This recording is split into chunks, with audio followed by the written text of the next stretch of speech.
해오신 우리 성도님들이시라면 아마 못해도 10번 이상 들었던 말씀이라고 생각이 듭니다. 그래서 제가 기도하고 이 본문을 정하는 중에 분명히 수요 예배 나오시는 오전 예배 나오시는 성도님들이시면 저보다 예배를 한 수백 번 수천 번 더 드리신 분들일 텐데 이 말씀을 나누는 게 의미가 있을까 하는 생각이 들어서 좀 다른 본문을 정할까 이렇게 기도를 하는 중에 하나님께서 주신 감동이 있습니다. 시퍼렇게 살아계신 하나님께서 그래도 새파랗게 젊은 전도사를 통해서도 전하실 말씀이 있겠구나 하는 마음의 확신이 있어서 우리 그 주신 확신 가지고 주신 말씀을 나누고자 합니다. 이 시간에 사모하는 마음마다 하나님께서 레마의 말씀으로 감동 주시고 우리의 예배를 더 깊고 새롭게 세워주실 줄 믿습니다. 네, 이 본문은 6월절 엿새 전에 일어난 일이라고 합니다. 6월절 엿새 전이라고 하면요, 예수님이 온 인류의 구원 그 사역을 위해서 그 십자가를 지시기 그 앞두고 일주일 전의 이야기라는 이야기입니다. 예루살렘에 입성하시기 직전에 일어난 일이에요. 근데 베단이라고 하는 작은 마을에서 잔치를 벌이면서 예수님을 이렇게 초청하셔서 이제 예수님이 방문하신 그 상황입니다. 근데 이때 예수님께서는 사실 이제 피할 수 있으면 피하고 싶고 또 하나님 앞에 이 잔을 옮겨주실 수 없겠느냐고 간절히 청하실 만큼 엄청난 고난과 죽음을 앞두고 계신 상황이었습니다. 잔치 자리에 초청을 받았다고 해서 잔치 자리에 가실 기분이셨을까요?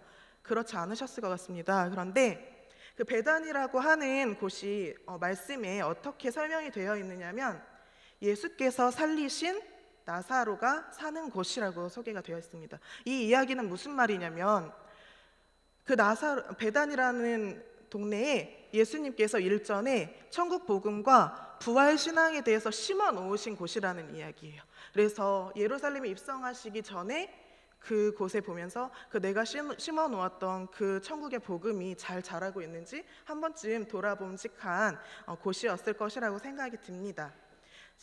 예수님과 제자들 그리고 그 밖에 청함을 받은 많은 사람들이 잔치에 모였습니다. 그 잔치의 분위기가 어땠을까요? 어떤 잔치였길래, 어떤 의미가 있길래 이 복음서의 상당 부분을 할애해서 기록을 하고 지금까지 전해지게 했을지 우리 한번 본문을 통해서 살펴볼 수 있었으면 좋겠습니다. 네, 십자가 사역을 앞두신 예수님이 그 자리에 계시고요. 또 지금은 예수님의 최측근으로 제일 가까이에 있지만 곧 예수님을 배반하거나 예수님을 팔아 넘길 제자들도 그 자리에 있었고요.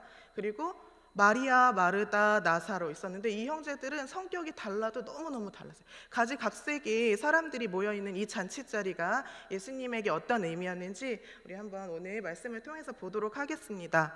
첫 번째, 같이 한번 읽어볼까요? 각 사람이 모인 잔치였다. 좀 유치부 같죠? 네, 이 자리는 각 사람이 각각의 개성을 가지고 각각의 특징이 있는 사람이 예수님을 만나는 자리였습니다. 각 사람이 예수님과 함께하는 방식이 다 달랐어요. 우리 같이 2, 3절 말씀 보겠습니다. 같이 읽어볼까요?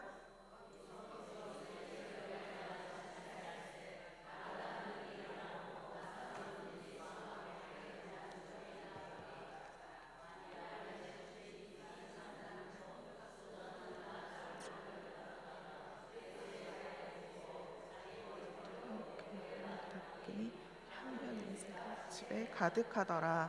네, 마르다는 일을 하고 있었습니다. 아시는 것 같이 이제 성경 전반적으로 보다 보면 마르다는 행동파입니다. 주 활동 무대가 어디죠? 마르다의 주 활동 무대가 부엌입니다. 네, 간단하게 대충 일을 하는 타입도 아닌 것 같아요. 뭐 옛날 여러 가지 일로 분주하고 뭐 일이 많아서 바쁘고 뭐 이런 설명들이 있는 거 보니까 대충 하는 타입도 아닌 것 같아요. 이날만 해도 예수님이랑 또 삼남매 그리고 제자들 하면 벌써 10대 명이 넘어가는데 참석한 다른 사람들까지 이렇게 먹이고 대접하는 거 보면 보통 열정 있는 사람이 아니었던 것 같아요. 성도님들 중에서도 이런 행동파, 마르다와 같은 행동파의 성도님들이 계세요. 무슨 행사가 딱 있다 하면 그 행사가 몇 시지? 점심때인가? 점심때 이후인가? 아, 그러면 예산은 얼마고 참석 인원은 어느 정도 되고 그러면은 메뉴는 이렇게 정해야겠다. 딱딱딱 실행에 능하신 분들이 계세요. 그리고 뭐 만나 사역팀이 아니더라도 찬양팀에서도 마찬가지고요. 우리 비전 사역팀에서 교사들도 마찬가지고 각각 사역팀에서 이렇게 행동에 능하신 분들이 계세요. 이런 분들은 어떤 역할을 하냐면요, 모임의 불쏘시개와 같은 역할을 합니다. 예나 지금이나 너무나 사람들이 바쁘기 때문에 뭔가를 준비하고 연습하고 하기 위해서 모인다는 게 쉬운 일이 아닙니다. 하지만 이렇게 추진력 있는 행동파들에 의해서 이렇게 조금 부담이 적게 모일 수 있게 되고요. 여기에 우리가 한국 사람들은요, 밥이 들어가면 엉덩이가 무거워집니다. 그래서 이 식사 자리가 더해지면 우리는 조금 더 이야기를 할 수 있고 이야기를 나눌 수 있는 시간이 확보되는 것입니다. 그런 식으로 이런 행동파 마르다와 같은 사람들은 모임의 촉매제의 역할을 하게 됩니다. 마르다도 이날 잔치 자리에서 예수님과 다른 사람들에게 이렇게 식사를 대접함으로써 이 잔치를 풍성하게 하는 역할을 하였습니다. 한편 마리아는 아주 감성적인 사람입니다. 주 의사소통 수단이 뭘까요? 제가 보니까 마리아는 거의 눈빛으로 말하는 것 같아요. 마리아가 성경에 많은 말을 남기지는 않았습니다. 하지만 마리아의 행동들을 보면 너무너무 드라마틱한 행동들이 많이 있어서 기록되지 않을 수가 없습니다. 예수님께서 예전에 마리아와 마르다의 집에 방문하신 적이 있습니다. 그때도 마리아는 이제 마르다는 부엌에서 또 바쁘게 예수님 접대할 준비를 하고 있었잖아요.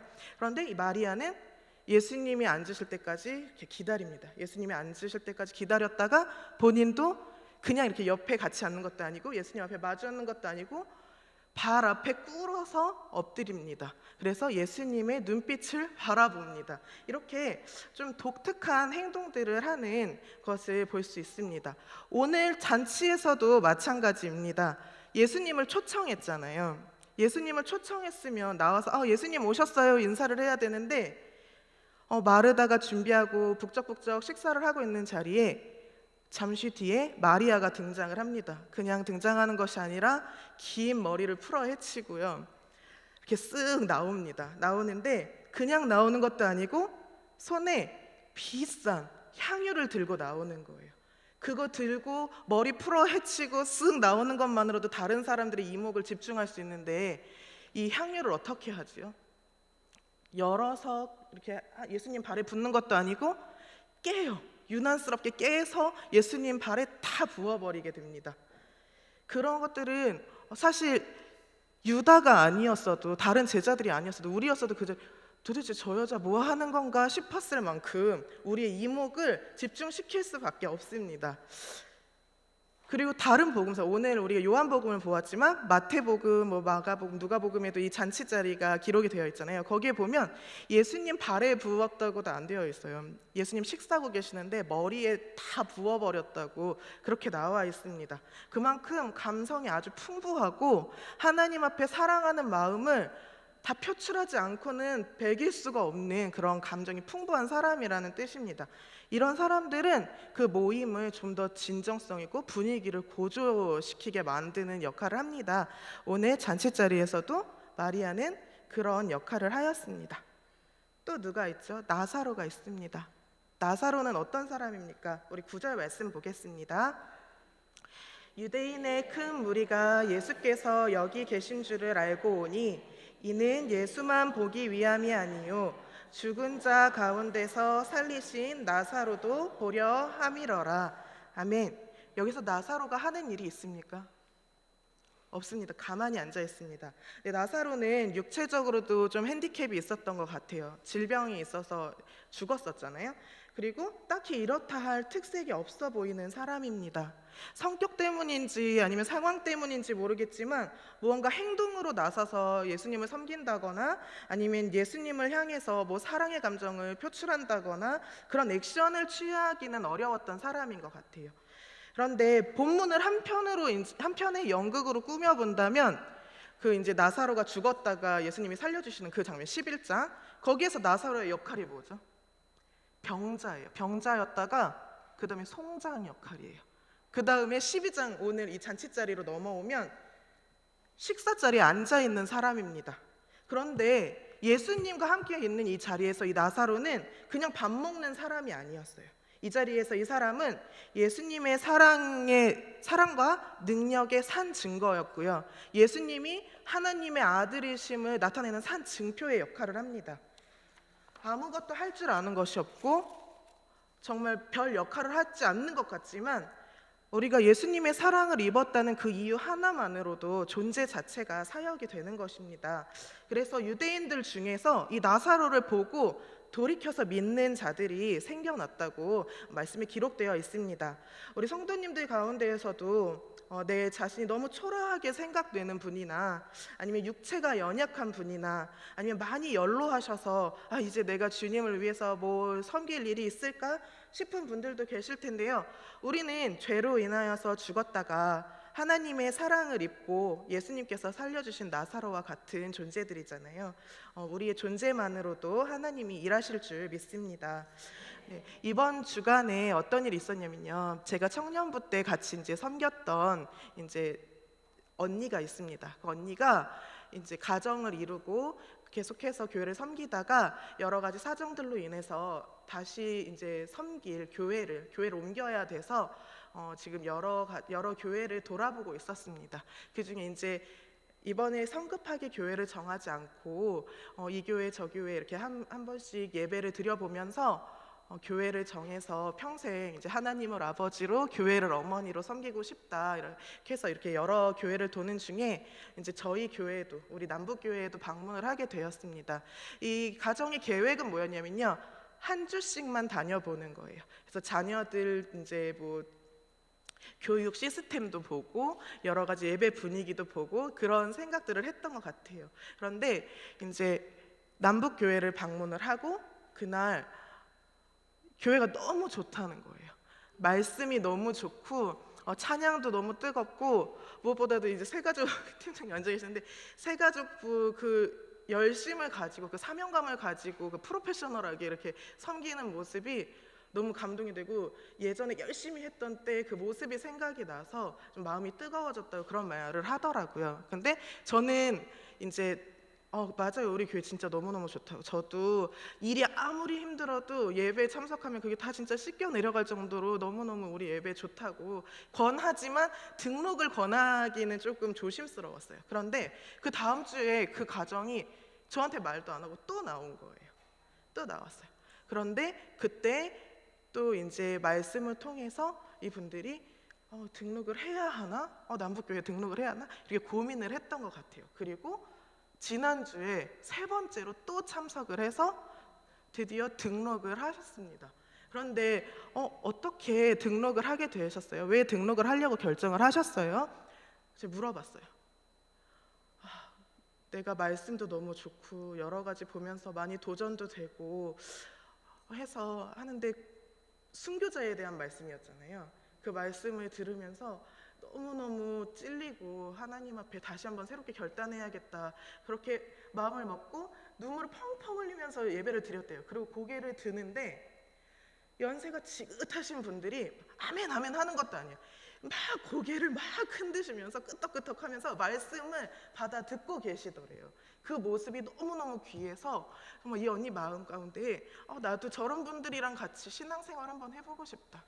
정말 내가 저런 분들을 보내받아서 이 교회에서 대를 이어서 같이 섬기면서 한번 신앙생활 해보고 싶다 이런 마음이 들었대요. 무엇 열심히 일하고 이런 모습 보면서 정말 이 언니 마음이 열리는 역할을 했지만 결정적으로 한 것, 정말 하나님 말씀 잘 듣고 계시는 성도님들 보면서 이런 역할이 있었다. 맞구나. 하나님께서 정말 나사로와 같이 하나님의 사랑을 입은 성도님들 그 모습만으로도 하나님께서 역사하시는구나. 우리 말씀이 진리이구나 깨달을 수 있었습니다. 네, 우리 두 번째 이 자리는요. 두 번째 대지 열어주시겠어요? 같이 읽겠습니다. 예수님에게 위로가 되는 잔치였다. 네, 말씀 보겠습니다. 2절입니다. 거기서 예수를 위하여 잔치할새 마르다는 일을 하고 나사로는 예수와 함께 앉은 자 중에 있더라. 네, 이 잔치 자리는 예수님에게 있어서 위로가 되는 자리였습니다. 어떻게 예수님께 위로가 되었을까요? 예수님께 위로가 되었던 이유는 예수님을 위하여 벌인 잔치였기 때문입니다. 예수님이 사람들을 초청해서 베푸신 잔치가 아니고 예수님께 드리려고, 예수님을 섬기려고, 예수님께 감사해서 예수님을 사랑하는 사람들이 벌인 잔치입니다. 예수님은 공생의 기간 동안 참 많이 고단하시고 고생스러우셨습니다. 제자들과 끊임없이 걸어 다니셔야 됐고요. 갈릴리 바다를 건널 때에도 노를 저어서 바다를 건너야 했고요. 폭풍이 있는 바다 가운데에서 주무셔야 됐고요. 또 밤새 환자들을 치유하시기도 해야 했습니다.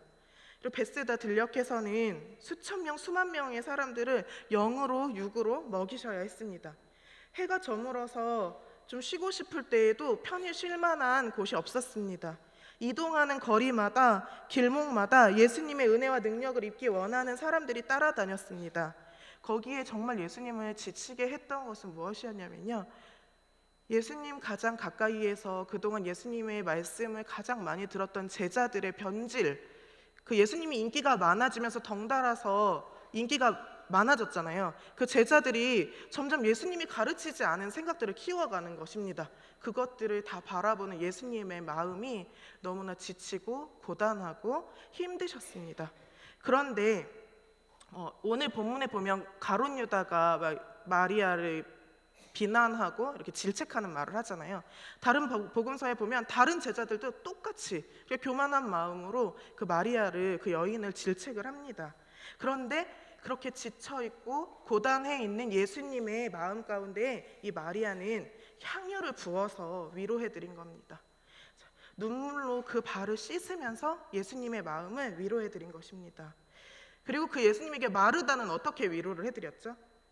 앞으로 사역을 감당하실 그 예수님에게 든든하게 밥을 지어서 드실 수 있도록 해드립니다. 뿐만 아니라 예수님이 사랑하는 사람들까지 식사를 제공함으로써, 식사를 섬기는 수고를 함으로써 예수님의 편에 서서 위로를 해드린 것입니다. 자, 나사로도 마찬가지입니다. 한번 살리심을 경험한 나사로는 더 이상 죽음이 두렵지 않았습니다. 지금 이때 분위기가 어땠냐면요, 예수님을 잡으려고 현상금까지 걸려있는 흉흉한 상황이었습니다. 정말 예수님을 잡기 위해서 이리저리 계략을 짜고 대책을 세우고 정말 지금 두려움을 느끼기에 충분한 상황이었습니다. 그렇지만 나사로의 마음속에 이 마음이 있었던 것 같아요. 한 번 죽지 두 번 죽냐. 그런 마음으로 기꺼이 예수님과 머물면서 예수님 옆에 서서 목숨 아깝지 않고 그냥 주님의 주되심의 증거가 되어주는 역할을 합니다. 예수님 옆에서 얼마나 큰 위로를 받으셨을까요? 앞으로 제자들 예수님 다 배반할 거 예수님 다 알고 계셨잖아요. 이 나사로가 자기 목숨 아끼지 않고 내 옆에서 이렇게 나의 사역의 동역자가 되어주네. 예수님께서 참 큰 위로를 받으셨을 것입니다. 그뿐만이 아닙니다. 이 자리에서는 예수님께서 그동안 사랑하고 섬겨주셨던 사람들의 성숙을 볼 수 있는 자리였습니다. 우리 누가복음 10장 40절 보겠습니다. 마르다는 준비하는 일이 많아 마음이 분주한지라 예수께 나아가 이르되 주여 내 동생이 나 혼자 일하게 두는 것을 생각하지 아니하시나이까 그를 명하사 나를 도와주라 하소서. 이 얘기가 뭐냐면요, 예수님 제가 해야 되는 일이 한두 가지가 아닌 거 아시잖아요. 도대체 뭐 하나 열심히 했다면 이 일도 맡기고 저 일도 맡기고, 뭐 좋은 아이디어 냈다 하면 또 맡기고, 그거 책임자 돼야 되고, 정말 저는 앉아서 예수님 말씀 들을 시간도 없고, 맨날 마리아는 저렇게 예수님 앞에 앉아서 예수님 얘기만 듣고 있는데, 마리아가 예수님 좋아해서 예수님 말씀 잘 듣잖아요. 예수님 마리아한테 일 좀 하라고 좀 전해주세요, 말씀 좀 해주세요, 이 말 하는 겁니다. 그때 예수님께서 어떻게 말씀하시죠? 네가 그렇게 많은 일을 하는 게 너에게 기쁨이 되지 않니? 그러면 차라리 마리아처럼 내 앞에 머무르는 일을 택해. 내 안에 거하는 일을 택해. 지금은 그렇게 하는 게 너한테 좋은 거야. 이렇게 예수님께서 마음을 만져주시고 생각을 교정해 주십니다. 마르다가 이때 남편한테 하소연하거나 동료 집사님들한테 하소연하고 이렇게 뭐 하소연을 빙자한, 기도 제목을 내는 것을 빙자한 뒷담화를 깠다면 이런 교정을 받을 수 있었을까요?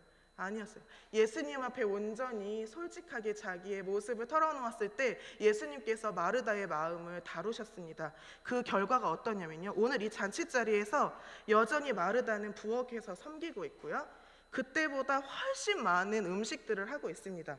그런데 마리아는 말이 없습니다. 원망하지 않습니다. 더 이상 마리아가 얄밉지 않습니다. 힘들지 않아서가 아니라 그 자리는 예수님을 위한 자리임을 알기 때문입니다. 예수님께 드리는 자리임을 알기 때문에 예수님이 기뻐하시는 모습으로 일을 한 것입니다. 여기에 더 중요한 사실이 있습니다. 11장에는 나사로가 죽었을 때의 상황이 자세히 언급되어 있는데요, 이 내용을 제가 준비하면서 묵상을 해보니까 마르다가 단순히 부엌대기가 아니었어요. 부엌대기가 아니라 정말 사역자였구나, 그 내용을 알 수 있었습니다. 그 중에 한 구절만 제가 읽어드리도록 하겠습니다. 예수께서 이르시되 나는 부활이요 생명이니 나를 믿는 자는 죽어도 살겠고 무릇 살아서 나를 믿는 자는 영원히 죽지 아니하리니 네가 이것을 믿느냐 하실 때에 이르되 주여 그러하외다. 주는 그리스도시요 세상에 오시는 하나님 아들이신 줄 내가 믿나이다. 아멘. 이게 예수님의 제자들이 했던 말이 아니고요, 예수님 발밑에서 항상 예수님의 말씀을 들었던 마리아가 했던 말이 아니고 예수님께 접대하기 위해서 늘 부엌에서 바빴던 마르다의 고백입니다. 마르다에게는 분명한 신앙 고백이 있습니다. 예수님이 누구신지 정확히 알고 있습니다. 동생이 예수님을 만나서 그의 말씀을 들으면서 시간을 보낼 때마다 부엌에서 섬기는 일에 여념이 없었던 마리아가 어떻게 그런 고백을 할 수 있었을까요? 따로 시간을 떼어서 예수님의 말씀을 묵상하고 새기고 그러는 가운데 믿음이 성숙되었던 것입니다. 식사 자리에서 예수님과 식사하고 같이 말씀을 나눌 이야기를 나눌 그 권리를 포기했습니다. 그 권리를 포기했지만 그 변화되고 성숙된 모습을 예수님께서 다 아셨죠. 다 보고 계셨습니다. 그 예수님의 마음이 어땠을까요? 마르다야, 네가 부엌에서 그렇게 열심히 섬기고 나를 위해서 이렇게 접대하기 위해서, 대접하기 위해서 고생하는 거 내가 다 안다.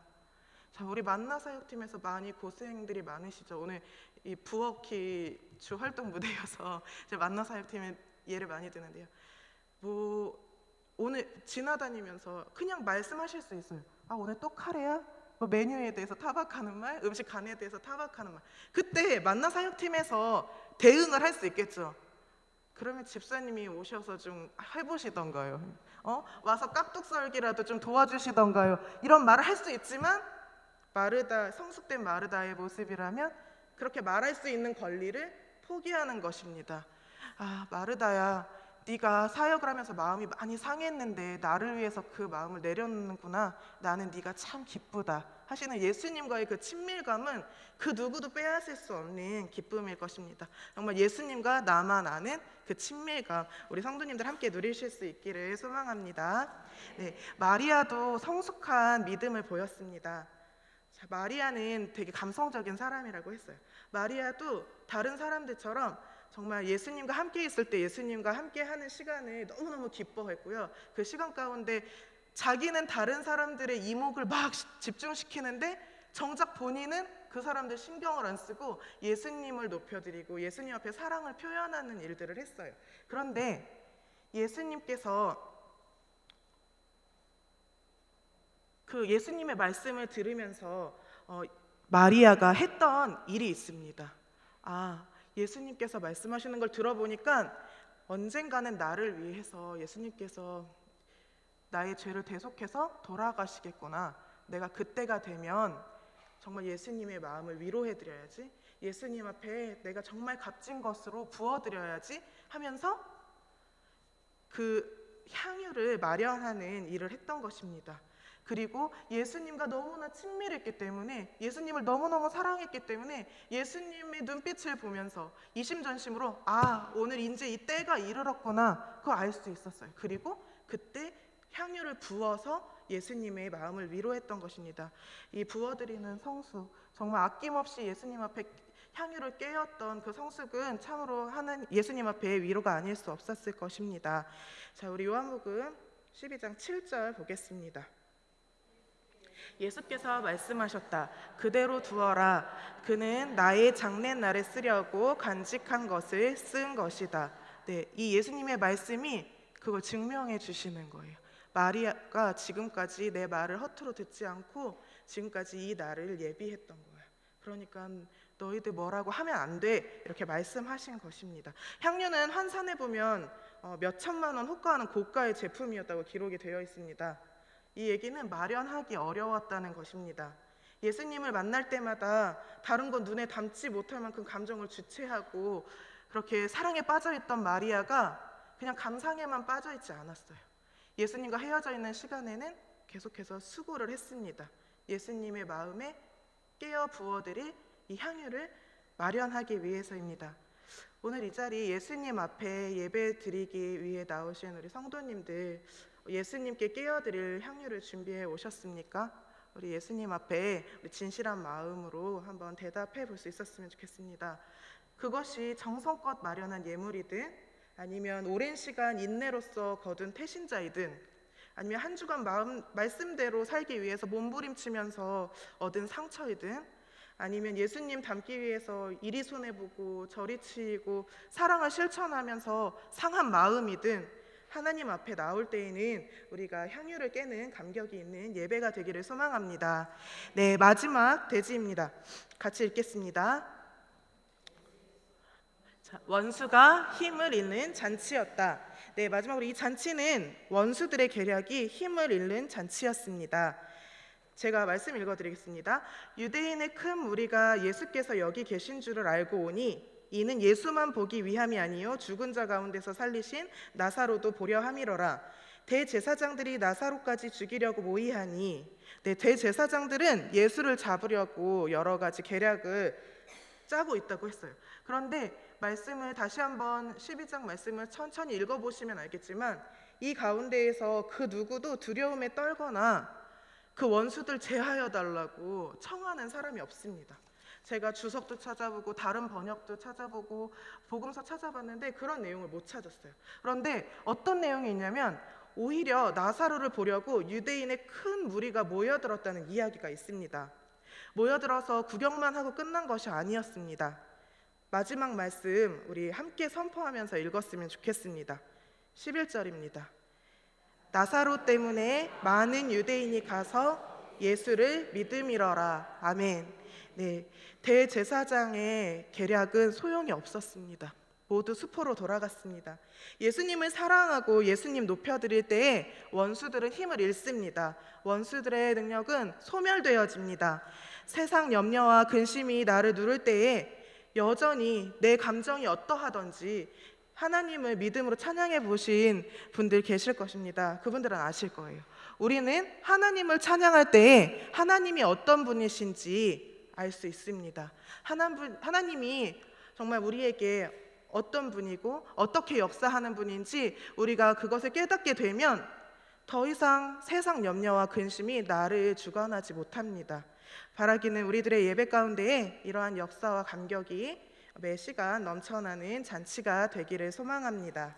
네, 우리 오늘 같이 기도하실 텐데요. 기도하시기 전에